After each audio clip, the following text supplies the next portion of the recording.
Caroline, la maestro de « N'oubliez pas les paroles », le jeu télévisé phare de France 2 animé par Nagui, a gagné 23 000 € en 5 victoires seulement. Mais elle n'a pas l'intention de s'arrêter là. Si elle ne s'imagine pas dans les masters de l'émission, elle espère rester encore un peu pour remporter un voyage. Avoir 10 victoires, je serais super fière de moi, on va le tenter, a-t-elle confié à Nagui, jeudi 29 septembre. Mais je rappelle qu'elle a une oreillette N-Charles, et elle l'a fait magistralement. Les yeux fermés, concentrée, elle est allée au bout de la même chanson, Là où je t'emmènerai, de Florent Pagny, ne laissant aucune chance à son concurrent de la rattraper.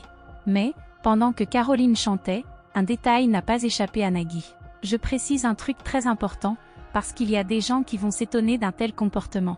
À un moment donné vous avez fait ce geste de mettre vos mains sur vos oreilles, a décrit Nagui, avant d'ironiser, je rappelle qu'elle a une oreillette dans laquelle nous lui donnons les paroles. Elle n'entendait pas bien les paroles, donc techniquement, il est normal de bien enfoncer l'oreillette pour bien entendre les paroles et gagner. Comment voulez-vous que je fasse sinon, a surenchéri Caroline, avant d'expliquer plus sérieusement.